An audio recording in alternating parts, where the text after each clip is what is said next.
bonsoir, ici la fée du sommeil. Ce soir, nous allons continuer les contes des 1001 nuits et découvrir l'histoire du 4e frère du barbier. Très bonne écoute.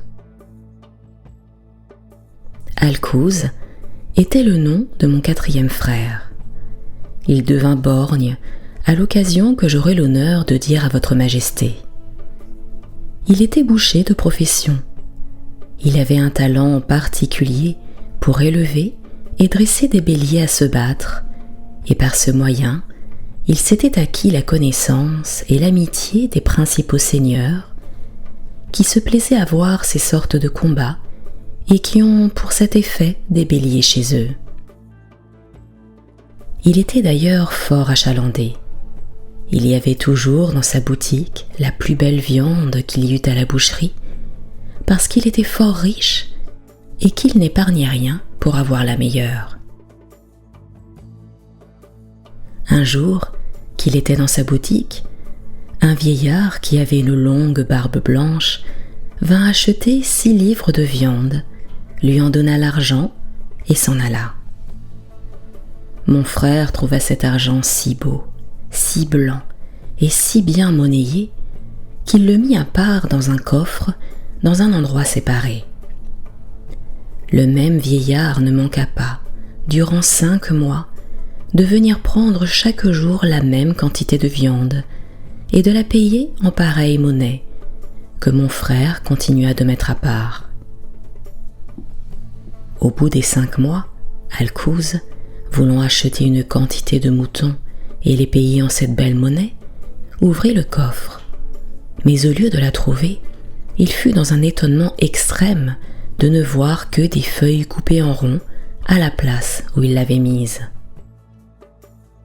Il se donna de grands coups à la tête, en faisant des cris qui attirèrent bientôt les voisins, dont la surprise égala la sienne lorsqu'ils eurent appris de quoi il s'agissait. « Plût à Dieu, s'écria mon frère en pleurant, que ce traître de vieillard arriva présentement ici avec son air hypocrite. »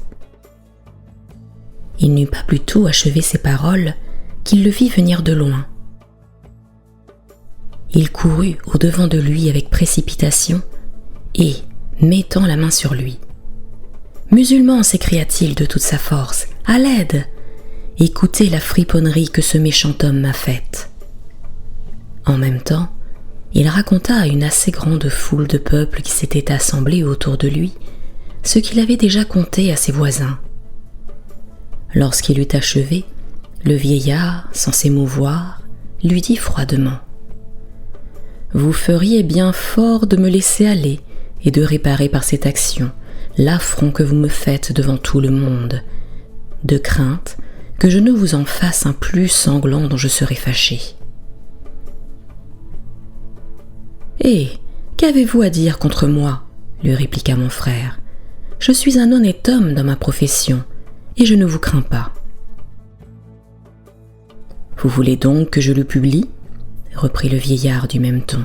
« Sachez, ajouta-t-il en s'adressant au peuple, qu'au lieu de vendre de la chair de mouton, comme il le doit, ils vendent de la chair humaine. »« Vous êtes un imposteur, lui repartit mon frère. »« Non, non, dit alors le vieillard, à l'heure que je vous parle, il y a un homme égorgé et attaché au dehors de votre boutique, comme un mouton.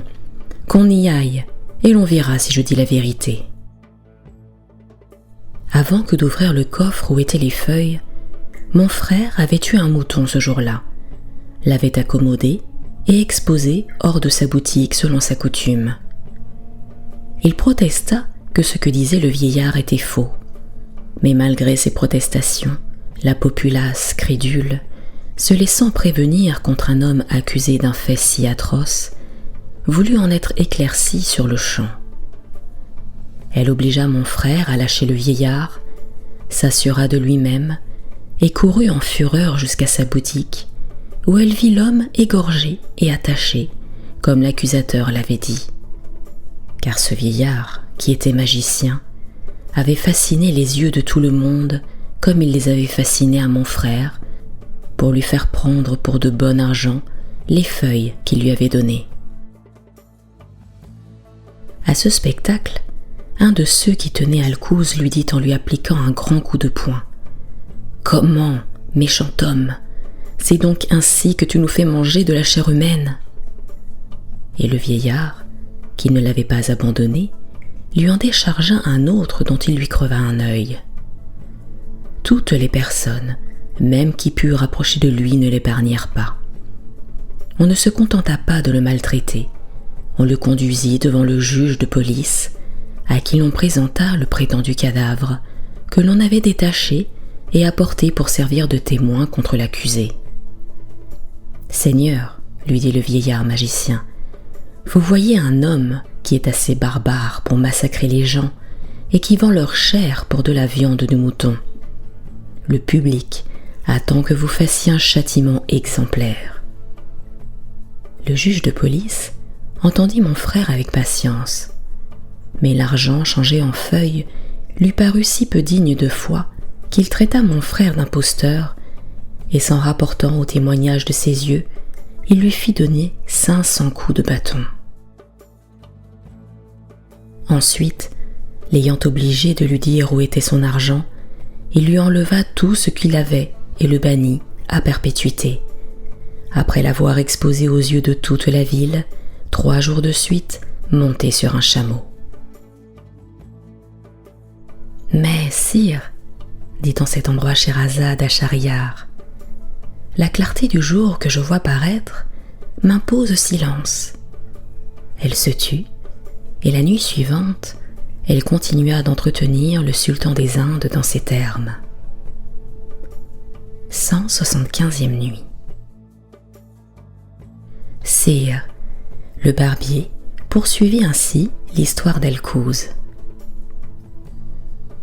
Je n'étais pas à Bagdad, dit-il, lorsqu'une aventure si tragique arriva à mon 4e frère. Il se retira dans un lieu écarté où il demeura caché jusqu'à ce qu'il fût guéri des coups de bâton dont il avait le dos meurtri. Car c'était sur le dos qu'on l'avait frappé. Lorsqu'il fut en état de marcher, il se rendit, la nuit, par des chemins détournés, à une ville où il n'était connu de personne, et il y prit un logement d'où il ne sortait presque pas. À la fin, ennuyé de vivre toujours enfermé, il alla se promener dans un faubourg où il entendit tout à coup un grand bruit de cavaliers qui venait derrière lui. Il était alors par hasard près de la porte d'une grande maison, et comme, après ce qui lui était arrivé, il appréhendait tout, il craignit que ces cavaliers ne le poursuivent pour l'arrêter. C'est pourquoi il ouvrit la porte pour se cacher, et après l'avoir refermée, il entra dans une grande cour où il n'eut pas plus tôt paru que 2 domestiques vinrent à lui et, le prenant au collet, « Dieu soit loué, lui dirent-ils, de ce que vous venez vous-même vous livrer à nous. Vous nous avez donné tant de peine ces 3 dernières nuits que nous n'en avons pas dormi. Et vous n'avez épargné notre vie que parce que nous avons su nous garantir de votre mauvais dessein. » Vous pouvez bien penser que mon frère fut surpris de ce compliment. « Bonnes gens, leur dit-il, je ne sais ce que vous me voulez, et vous me prenez sans doute pour un autre. »« Non, non, répliquèrent-ils, nous n'ignorons pas que vous et vos camarades, vous êtes de francs voleurs. Vous ne vous contentez pas d'avoir dérobé à notre maître tout ce qu'il avait et de l'avoir réduit à la mendicité, vous en voulez encore à sa vie. Voyons un peu si vous n'avez pas le couteau que vous aviez à la main lorsque vous nous poursuiviez hier pendant la nuit. » En disant cela, ils le fouillèrent et trouvèrent qu'il avait un couteau sur lui. « Oh !» s'écrièrent-ils en le prenant. « Oserez-vous dire encore que vous n'êtes pas un voleur ?»« Et quoi ?» leur répondit mon frère. « Est-ce qu'on ne peut pas porter un couteau sans être voleur ? Écoutez mon histoire, ajouta-t-il. Au lieu d'avoir une si mauvaise opinion de moi, vous serez touché de mes malheurs. » Bien éloignés de l'écouter, ils se jetèrent sur lui, le foulèrent aux pieds, lui arrachèrent son habit et lui déchirèrent sa chemise. Alors, voyant les cicatrices qu'il avait au dos, « Ah, chien, dirent-ils en redoublant leurs coups, tu veux nous faire accroire que tu es honnête homme, et ton dos nous fait voir le contraire. » « Hélas, s'écria mon frère, il faut que mes péchés soient si grands, puisque, après avoir déjà été maltraité si injustement, je le suis une seconde fois sans être plus coupable. » Les deux domestiques ne furent nullement attendris de ces plaintes.